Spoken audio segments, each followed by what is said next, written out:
रऊफ हसन साहब तर्जुमान पाकिस्तान तहरीक इंसाफ इस वक्त हमारे साथ मौजूद हैं। बहुत बहुत शुक्रिया रऊफ हसन साहब ज्वाइन करने के लिए। जरा इसमें भी बात करेंगे कि इस वक्त आप लोग दावा कर रहे हैं कि खैबर पख्तूनख्वा पंजाब और वफाक में आप हुकूमत बनाएंगे, तो वो कैसे बनाएंगे? नंबर्स आपके पास वफाक और पंजाब में पूरे होते हुए नजर नहीं आ रहे। लेकिन सबसे पहले जो इलेक्शंस के नताइज हैं, इस हवाले से आप गौहर अली खान साहब ने भी बात की। उन्होंने कहा कि फॉर्म 45 है, उनके नताइज मुख्तलिफ हैं, फॉर्म 47 के मुख्तलिफ हैं। तो क्या अब लीगल प्रोसेस आप लोग फॉलो कर रहे हैं, इलेक्शन ट्रिब्यूनल्स में जाएंगे और वहां पे अपना केस प्लीड कर रहे हैं? बिल्कुल वहीं जाएंगे। मेरा ख्याल गौहर साहब, मैं बैठा हुआ था उनके साथ, हम लोगों ने ये सारा जब आज प्रेस कॉन्फ्रेंस की है तो उसमें हम लोगों ने अपना जो लाया अमल है उसको हमने बयान किया है। उसमें सबसे इंपॉर्टेंट जो एस्पेक्ट है वो लीगल बैटल है हमारी, उसमें हम ट्राइब्यूनल्स में जाएंगे, उसके बाद अगर जाना पड़ा तो कोर्ट्स में जाएंगे। क्योंकि इस वक्त दो किस्म की इश्यूज हैं। एक तो यह है कि जी 45 जो हमारे पास मौजूद हैं और उन्हीं की नकलें जो हैं वो दूसरे लोगों को भी, जो पॉलिटिकल अपोनेंट्स हैं उनको भी प्रोवाइड की गई हैं। और इसके अलावा कुछ ऐसे 45 हैं जिसके ऊपर 47 नहीं दिया गया। तो ये दोनों सूरतों में ये हम इनको कंटेस्ट करेंगे और ये तकरीबन मिलाया जाए अगर तो ये 60 के करीब ये सीटें बनती हैं। 60 तो 60 सीटें टेक्निकली जो हैं वो हमारी हैं, हमसे छीनी गई हैं और उनको हम वापस लेने की पूरी कोशिश करेंगे कॉन्स्टिट्यूशनल एंड लीगल डोमेन के अंदर रहते हुए। अगर ये हाइपोथेटिकली अगर हमें ये मिल जाती है, गालिबन उन्होंने कहा था ऐसी 20 नशिस्तें हैं जहां पर फॉर्म 45 हमारे पास मौजूद है और उनके नताइज मुख्तलिफ है 47 से। जी हाँ, एक मैंने आप बताया ना कि एक जो उसमें किस्म है उसमें ये है जिसमें कि 45 मौजूद है, ये तकरीबन 23 है। इसके अलावा 40 के करीब और भी हैं जिसमें कि फॉर्म 45 भी नहीं दिए गए, हमारे बंदों को निकाल दिया गया और उसके बाद इलेक्शंस के साथ जो हुआ वो आपको भी पता है, मुझे भी पता है, सबको पता है। तो ये दो किस्म के जब मिलाते हैं तो ये 60 या उससे ज्यादा सीटें बनती हैं। सही, अब ये मामला कंटेस्ट करने जा रहे हैं, मामला ट्रिब्यूनल्स में जाएगा, वो तो ऑब्वियसली एक लेंदी प्रोसेस होगा, लेकिन उससे पहले हुकूमत कायम होनी है। और अगर आपके चेयरमैन गौहर अली खान साहब कहते हैं कि हम हुकूमत बनाएंगे वफाक में, तो मैं पूछना चाह रहा हूं ये कैसे मुमकिन होगा? क्योंकि 92 इस वक्त वो उम्मीदवार जीते हैं जो कि पीटीआई बैक थे।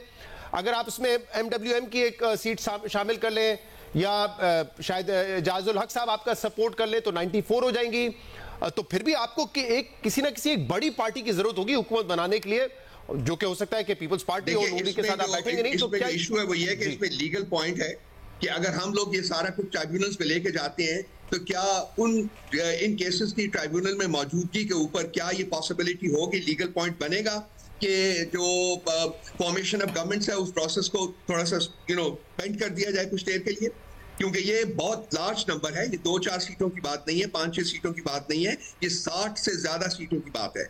और इसका मतलब है कि 60 सीटों में से अगर आधे भी मिल जाते हैं कि आपको तमाम उन कॉन्स्टिट्यूएंसीज में स्टे ऑर्डर मिल जाए और हुकूमत बनने का सिलसिला रुक जाए, ये तो होता हुआ नहीं नजर आ रहा प्रैक्टिकली। उससे पहले अगर आपने हुकूमत फॉर्म करनी है तो करनी पड़ेगी। उसके लिए क्या किसी पार्टी से बात कर सकते हैं या नहीं करेंगे? देखिए वो उस चीज को मैं अभी इस पॉइंट के इस स्टेज के ऊपर डिस्क्लोज नहीं कर सकता कि हम क्या करेंगे क्या नहीं करेंगे। वो हमारी पॉलिटिकल एक स्ट्रेटेजाइजिंग है और जो हम कर रहे हैं उसमें हम देखते हैं कि क्या करना है। लेकिन मैं ये पॉइंट दोबारा रिट्रेट करना चाहूंगा कि चूंकि ये लार्ज नंबर है, ये 2-4 सीटों की बात नहीं है, कंसेक्वेंटली मेरी जो अपने लीगल टीम के साथ बात हुई है उसमें एक लीगल पॉइंट इसमें बनता है। हम डिमांड कर सकते हैं कि हुकूमत की फॉर्मेशन आप इसको 2 दिन में फैसला कर दें, 3 दिन में कर दें, 1 दिन में कर दें, 24 घंटे में भी फैसला हो सकता है। हमारे पास प्रूफ है, इंक्लूसिव एविडेंस मौजूद है हमारे पास, हम प्रेजेंट करेंगे।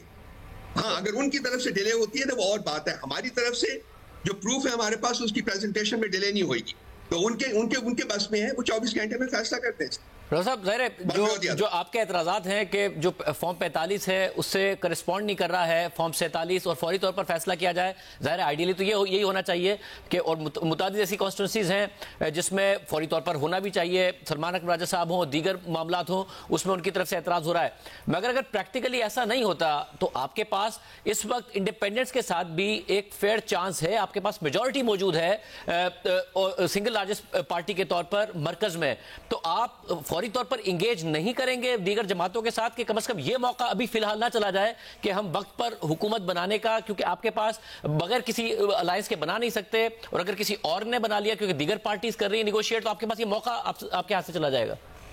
देखिए, मैंने पहले भी अर्ज किया जब वो कह रहे थे कि मैं इस स्टेज के ऊपर अपनी स्ट्रैटेजी को डिस्क्लोज नहीं कर सकता। हमने तमाम ऑप्शंस खुली रखी हुई हैं, हम उन तमाम ऑप्शंस के साथ आगे बढ़ेंगे।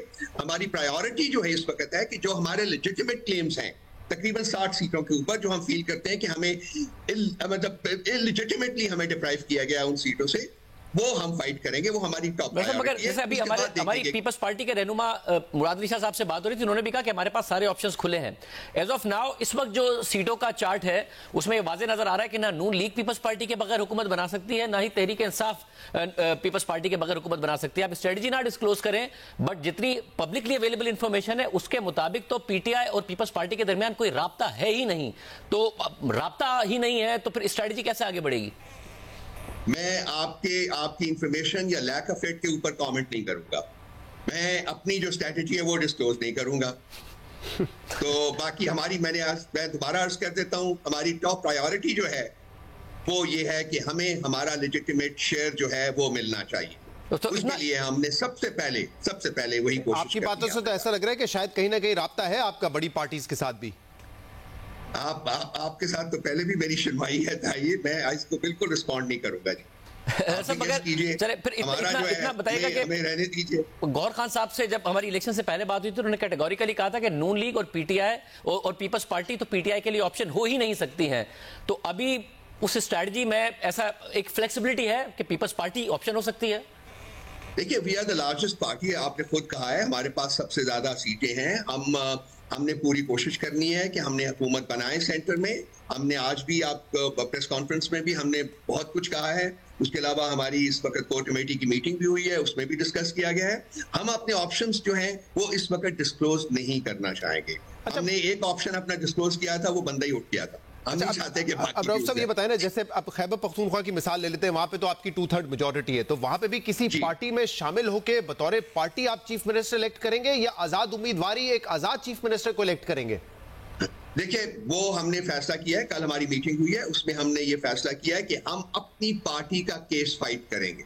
ये एक प्रिंसिपल डिसीजन हुआ है, ये हमने अपनी पार्टी का केस फाइट करना है। हमारी लीगल एंटिटी मौजूद है, Pakistan Tehreek Insaf is a legal entity. Supreme court ने उस लीगल एंटिटी को नहीं खत्म किया, तो हमने उस लीगल एंटिटी के जो राइट्स हैं उसका केस फाइट करना है। लेकिन सलमान अकबर राजा का जो फैसला था, इलेक्शन कमीशन उसमें अपना फैसला दे चुका है ना, के प्लेटफॉर्म से हो। इलेक्शन कमीशन तो अपना फैसला दे चुका है कि जिस पार्टी को सिंबल मिला हो उसी को हम पार्टी मानेंगे और उसी में आपके इंडिपेंडेंस शामिल हो सकते हैं, किसी और पार्टी में नहीं हो सकते जिसके पास सिंबल ना हो। हम उसको कंटेस्ट करेंगे। और मगर हमारी लीगल एंटिटी है, Pakistan Tehreek Insaf is a legal entity. Supreme court के डिसीजन में भी इस लीगल एंटिटी को वायलेट नहीं किया गया, उन्होंने खत्म नहीं किया। हम पीटीआई की लीगल एंटिटी होने का केस जो है वो फाइट करेंगे। साहब, और ये बताएगा कि जो खैबर पख्तूनख्वा में तो आपके पास 3/4 मेजॉरिटी है, आप अगर रिजर्व सीट्स की फिक्र ना किए बगैर भी जो सारे इंडिपेंडेंट्स हैं वो मिलके आपको चीफ मिनिस्टर दे सकते हैं। एज ऑफ नाउ ये जो 92 इंडिपेंडेंट्स जीते हैं पाकिस्तान, जो इस वक्त इलेक्शन कमीशन के रिजल्ट के मुताबिक तहरीक इंसाफ के, इलेक्शन से पहले तो इन सबने प्लेज किया था कि जी हम पार्टी के साथ खड़े रहेंगे। इलेक्शन के बाद भी ये 92 के 92 इन सबसे राब्ता हो गया कि हाँ जी ये पार्टी के साथ खड़े हैं, क्योंकि दीगर जमातें कह रही हैं हम इंडिपेंडेंट्स को अप्रोच करेंगे। देखिए, दीगर जमातें जो है ना, वो आपको पता है मंडियां लगाती रही हैं। जरदारी साहब बड़े इस बारे में, उनकी माशाल्लाह बड़ी मशहूरी भी है, इन्वर्टेड कॉमर्स में। शरीफों की भी बड़ी मशहूरी है। हम मंडी लगाने वाली पार्टी नहीं है। और ये जो लोग हैं हमारे, ये हमारा यंगर आइडियोलॉग कंपोनेंट है और इसको हमने इस वक्त सोच समझ के हमने इनको सीटें दी थी।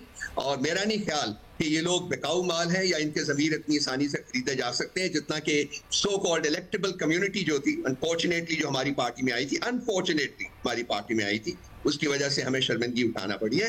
ये लोग आइडियोलॉग्स हैं पार्टी। साहब, ये आपने ये वाला कैटेगोरिकल जवाब देके आपने पहले सवाल का भी जवाब दे दिया। पीपल्स पार्टी पर से राब्ता है नहीं आपका, जो जरदारी साहब के बारे में आपने बात की अभी। देखिए, हकायक मेरे भाई अपनी जगह है। हकायक स्टेट करने में हम बिल्कुल हेजिटेशन नहीं करते। मैं बिल्कुल स्टेट बंदा हूँ।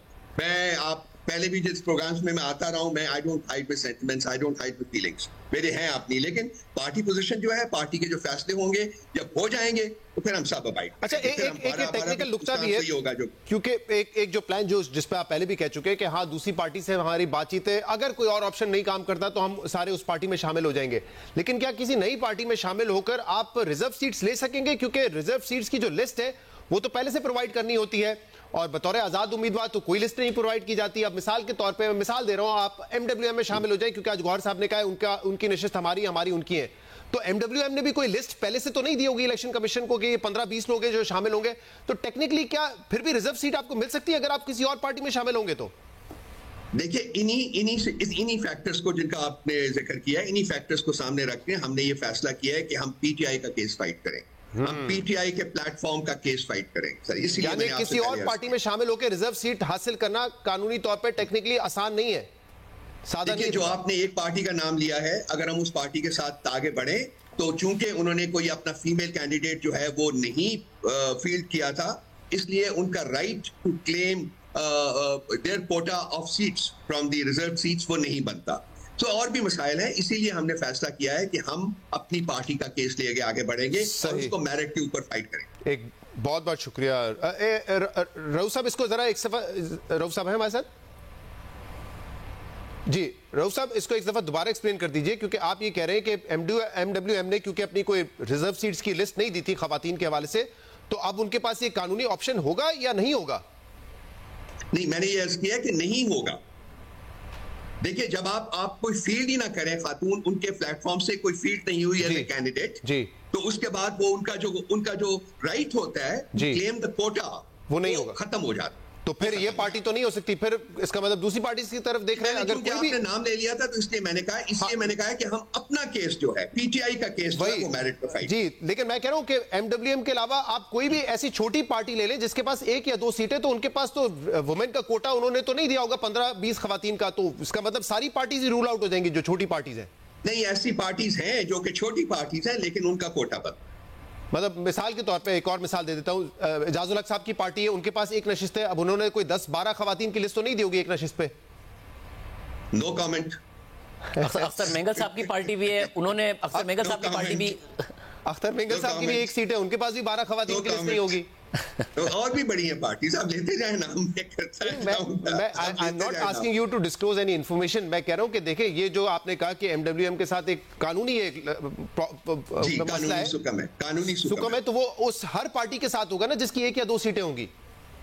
लेकिन हम क्या एमडब्ल्यूएम के साथ हमारा एक अंडरस्टैंडिंग है उनके साथ, और वो बड़ी देर से चल रही है। आपको पता है गिलगित बल्तिस्तान में भी हमारा उनके साथ पार्टनरशिप है, और उनका जो बंदा इस वक्त जो लीडर ऑफ द ऑपोजिशन है वो उनका है, हमारी मदद के साथ वो वहां काम कर रहा है, तो उनके साथ हमारे बड़े सस्टेनेबल ताल्लुकात हैं, बड़े क्लोज ताल्लुकात।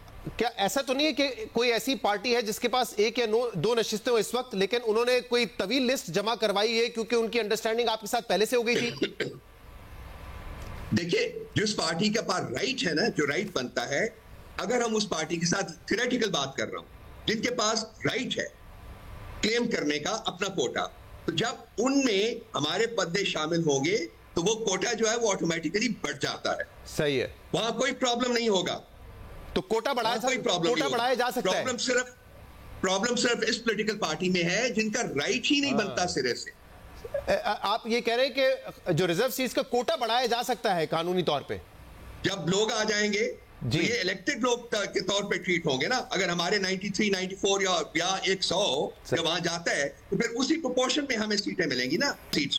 प्रोफेसर साहब, एक जो पंजाब का इस वक्त मामला है, जो इलेक्शन कमीशन का रिजल्ट है, एक तो आप कह रहे हैं आप लीगल बैटल लड़ेंगे, मगर जो फौरी तौर पर अगर हुकूमत की फॉर्मेशन होती है तो 137 नून लीग की, 115 आपके इंडिपेंडेंट है, 22 वो इंडिपेंडेंट है जो पीटीआई के प्लेटफॉर्म से नहीं लड़े, तो नून लीग ज्यादा कंफर्टेबल पोजीशन में, आप कोशिश करेंगे वहां हुकूमत बनाने की?